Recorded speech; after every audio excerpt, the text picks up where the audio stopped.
यदि आप जीवन में आर्थिक व पारलौकिक समस्याओं से परेशान हैं अथवा किसी भी तरह का साधना संबंधी मार्गदर्शन, आध्यात्मिक अथवा भौतिक मार्गदर्शन प्राप्त करना चाहते हैं तो कॉल मी 4 ऐप से कॉल करें। डाउनलोड करें कॉल मी 4 ऐप और सर्च करें विश्वनाथ अघोरी, रहस्यों का सौदागर, विचारों का समंदर। आदेश जय श्री महाकाल। मां भगवती का बीज मंत्र, जैसा कि सभी लोग जानते हैं कि मां दुर्गा का जो बीज मंत्र है, जिसे कि कहा जाता है नवाण मंत्र, ओम ऐं ह्रीं क्लीं चामुंडाय विचे, ये 9 अक्षरों का मंत्र है, इसीलिए इसका नाम नवाण मंत्र है। परंतु इस मंत्र के आगे ओम लगाया जाता है। ओम क्यों लगाया जाता है? आज के इस वीडियो में हम आपको बताएंगे कि नवाण मंत्र के आगे ओम क्यों लगाया जाता है। जब नवाण मंत्र 9 अक्षरों का मंत्र है तो उसके आगे ओम लगा के, अर्थात प्रणव बीज को लगा के उसे 10 अक्षर का क्यों कर दिया जाता है। जिस तरीके से सिर्फ पंचाक्षर मंत्र नमः शिवाय है, परंतु उसमें लोग ओम लगा के जाप करते हैं, यानी कि ओम नमः शिवाय जाप करते हैं। फिर वो पंचाक्षर नहीं रहता है, शताक्षर मंत्र बन जाता है। तो आज के इस वीडियो में हम आपको बताएंगे कि क्यों आवश्यक होता है प्रणव का किसी भी मंत्र के आगे लगा हुआ होना और उससे लाभ क्या होते हैं। एक कोई सज्जन है, उन्होंने कहा था कि नवाण मंत्र का अर्थ ही नवाण मंत्र जब होता है जबकि उसके आगे से प्रणव हटा के ऐं ह्रीं क्लीं चामुंडाय विचे ये जाप किया जाए। प्रणव को हटा के ही वो नवाण मंत्र है। परंतु प्रणव की आवश्यकता क्या है? क्योंकि हमने जितने भी लोगों को जाप कराया है और हमने स्वयं भी जो जाप किया है दुर्गा मां के बीज मंत्र का, इसको बीज मंत्र भी कहा जाता है। बीज अक्षर अलग होता है, बीज मंत्र अलग होता है। बीज अक्षर का अर्थ होता है बीज। बीज का सबसे पहले तात्पर्य समझिए। बहुत सारे लोग बीज का अर्थ समझते हैं पेड़ उगने वाला बीज, और ये जो जितने भी लोग बीज का अर्थ पेड़ से लगाते हैं वो लोग मूढ़मती अवस्था को प्राप्त लोग होते हैं। क्योंकि बीज का अर्थ पहले आपको समझना चाहिए। बीज का अर्थ होता है मूल, क्योंकि जब कोई बीज डलता है तब बीज से अंकुरित होता है और अंकुर निकलने के बाद वो पौधा बनता है।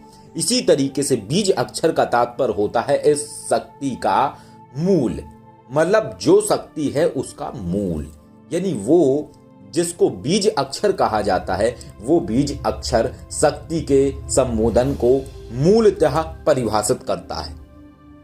जिस तरीके से ह्रीं, ह्रीं जो शब्द है ये मां लक्ष्मी का बीज है, अर्थात मां लक्ष्मी का मूल है। ह्रीं अर्थात मां लक्ष्मी का मूल। मूल का तात्पर्य ही बीज से होता है। बीज अक्षर का अर्थ होता है मूल।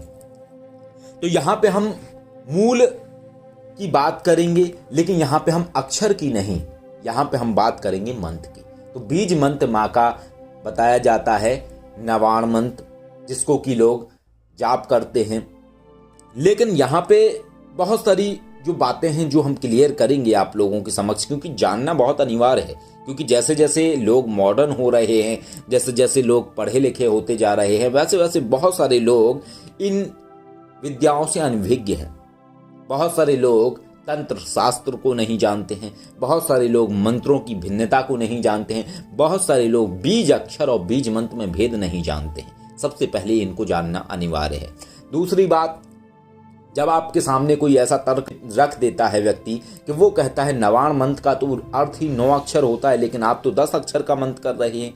जब कोई आपके सामने ऐसा तर्क रख देता है कि सिर्फ पंचाक्षर मंत्र का अर्थ तो ओम नमः शिवाय नहीं नमः शिवाय होता है, फिर आप ओम नमः शिवाय क्यों कर रहे हैं? तो इन तर्क, जो ये तर्क है, इन तर्कों के जवाब आपके पास होने चाहिए। जब तक आपके पास इन तर्कों के जवाब नहीं है तब तक आप साधना करके सफल नहीं हो सकते हैं, बल्कि आप उलझ जाएंगे और आपके अंदर एक अविश्वास आएगा कि बात तो सही है लेकिन जानना आवश्यक है। तो नवाण मंत्र के आगे आवश्यकता क्या है प्रणव अक्षर के लगाने की, ओम लगाने की आवश्यकता क्या है। ओम को एक तरीके से ब्रह्म का सूचक माना गया है, प्रणव कहा गया है, ओम को प्रणव अक्षर कहा जाता है। और प्रणव अक्षर के अर्थ से अगर हम देखें तो त्रिदेव समाहित हैं प्रणव अक्षर के अंदर, ब्रह्मा विष्णु महेश। और कहा जाता है, कई सारी आरतियों में इसका उल्लेख है, प्रणव अक्षर के मध्य ये तीनों एका, ब्रह्मा विष्णु महेशा जानत अविवेका, प्रणव अक्षर के मध्य ये तीनों एका। तो प्रणव अक्षर में त्रिशक्तियों की जो ऊर्जा है वो समाहित है। प्रणव अक्षर यानी कि ओम, इसको परम ब्रह्म का सूचक माना गया है, परम का सूचक माना गया है। और प्रणव का जहां संबोधन होता है ओम,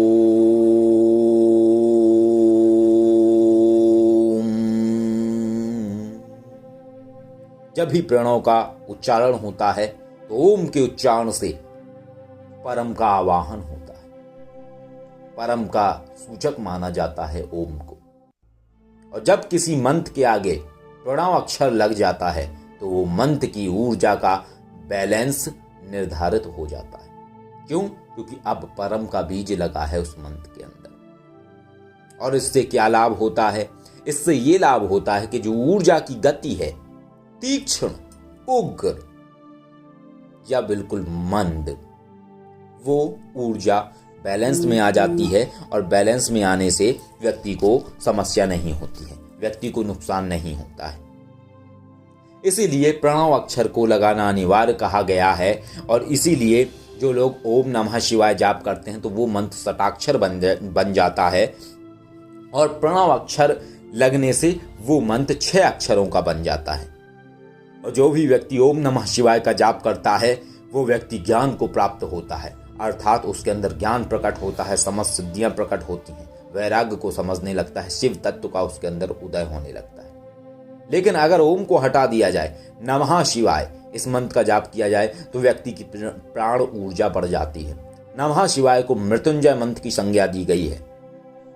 इसलिए नमः शिवाय का उच्चारण करने पर व्यक्ति पंचाक्षर मंत्र का उच्चारण कर रहा होता है, परंतु वो मंत्र का उच्चारण व्यक्ति की जीवनदायी ऊर्जा को बढ़ाएगा। यदि किसी व्यक्ति को छोटे मोटे रोग या बीमारियां हैं, अगर वो नमः शिवाय मंत्र का जाप करेगा अपने लिए तो उसके वो समस्त विकार नष्ट हो जाएंगे, समस्त बीमारियां नष्ट होने लगेंगी। तो इस तरीके से मंत्रों के फल बदल जाते हैं। इसी तरीके से जो नवाण मंत्र है, ऐं ह्रीं क्लीं चामुंडाय विच्चे, यहाँ पे ऐं आएगा। बहुत सारे लोग भ्रमित होते हैं, हम कई बार बता चुके हैं, एक बार फिर बता रहे हैं। ऐं जो बीज है ये माँ सरस्वती का बीज है, लेकिन यहाँ पे उच्चारण गकार में है। और गकार में क्या होता है, आय के साथ रखी हुई बिंदी गा में परिवर्तित हो जाती है, ना कि मां में। और ये बहुत कम लोग जानते हैं। तो यहां पे बात है नवाण मंत्र की। तो नवाण मंत्र है ऐं ह्रीं क्लीं चामुंडा विच्चे, ये नवाण मंत्र है। परंतु यदि कोई व्यक्ति बिना प्रणव के नवाण मंत्र का जाप करेगा तो व्यक्ति पागल हो सकता है, विचलित हो सकता है, तांत्रिक शक्तियों की कुचक्र में फंस सकता है। और इसके साथ साथ उसकी जो परीक्षा है वो बहुत जटिल तरीके की परीक्षा ली जाएगी शक्तियों के द्वारा। क्यों? क्योंकि जब माँ आती हैं तो माँ से पहले उनकी योगिनी आती हैं, और योगिनियों की परीक्षाएं बहुत जटिल होती हैं, ये आप सभी जानते हैं, बताने की आवश्यकता नहीं। इसलिए जब भी शक्ति बीज मंत्र का जाप किया जाएगा, यानी कि नवाण मंत्र का जाप किया जाएगा, तब आपको जाप करना होता है ओम ऐं ह्रीं क्लीं चामुंडाय विच्चे, ओम ऐं ह्रीं क्लीं चामुंडाय विच्चे, ओम ऐं ह्रीं क्लीं चामुंडाय विच्चे। इस तरीके से जाप करना होता है। और ये मंत्र फिर नवाण मंत्र नहीं रहता है, 10 अक्षर का मंत्र बन जाता है। और अगर हम इसको कहें कि शक्ति बीज मंत्र, तो बुरा नहीं होगा। और ये हमने पहले भी बताया है कि जहां पर भी प्रणव अक्षर लगता है तो वो कीप का काम करता है। कीप समझते हैं ना आप? कीप जो होती है, जिसको कि जिस तरीके से किसी गाड़ी में पेट्रोल डालना है, अगर कीप का प्रयोग किया जाता है, आप बोतल से पेट्रोल डाल रहे हैं तो कीप के माध्यम से सरलता से पेट्रोल गाड़ी में चला जाता है, फैलता नहीं है उधर उधर। इसी तरीके से ये ऊर्जा होती है। ऊर्जा को बैलेंस करने के लिए प्रणव का महत्व बताया गया है। अगर आप किसी भी कर्ण प्रशासनी का भी मंत्र कर रहे हैं, यदि उस मंत्र के आगे ओम लगा हुआ है तो परीक्षाएं होंगी उस मंत्र से, परंतु आपको हानि नहीं होगी। आप किसी भी मंत्र को कर लीजिए। अगर आप किसी बेताल का भी मंत्र कर रहे हैं और अगर उस बेताल मंत्र के आगे ओम लगा हुआ है तो कभी भी जान का खतरा नहीं होगा आपको। प्रणव अक्षर लगे हुए मंत्रों से एक ही चीज होती है कि व्यक्ति को जान का खतरा नहीं होता है, व्यक्ति की मौत नहीं होती है प्रणव अक्षर के मंत्रों का जाप करने से, क्योंकि परम का सूचक है प्रणव। और प्रणव जहां पे लगा हुआ है जिस मंत्र में, वो शक्ति की उग्रता को बैलेंस करता है। फिर वो मंत्र चाहे जिसका भी हो, चाहे बेताल का हो, डाकनी साकनी का हो, या फिर यक्षिणी का हो, कर्ण प्रशासनी का हो, किसी का भी हो, यदि किसी मंत्र के आगे प्रणव अक्षर लगा हुआ है तो वो मंत्र की ऊर्जा को बैलेंस बनाता है। हालांकि परीक्षाएं होती हैं, लेकिन मृत्यु तक का योग नहीं बनता है साधक का। उस स्थिति से व्यक्ति बच जाता है। तो आशा करते हैं हम आज के आप लोग समझ पाए होंगे कि क्या महत्व है प्रणव का और किस तरीके से आप लोगों को दुर्गा बीज मंत्र का जाप करना चाहिए। ओम ऐं ह्रीं क्लीं चामुंडा विची आपको इस तरीके से जाप करना चाहिए। तो आज के लिए इतना ही। अगले वीडियो में हम आपको बताएंगे नवाण मंत्र रक्त क्रिया। तो ये जो रक्त क्रिया है, ये रक्त क्रिया क्या है, क्या महत्व है इसका, क्या लाभ है इसका, आखिर ये क्या है और इससे क्या होता है, इसके लिए इंतजार करिए अगले वीडियो का। अगले वीडियो में हम आपको बताएंगे नवाण मंत्र की रक्त क्रिया, माँ दुर्गा बीज मंत्र रक्त क्रिया, और उसके बाद क्या होता है ये भी आप समझ पाएंगे और किस तरीके से आपको करना है ये भी हम आप लोगों को बताएंगे। आदेश। जय श्री महाकाल।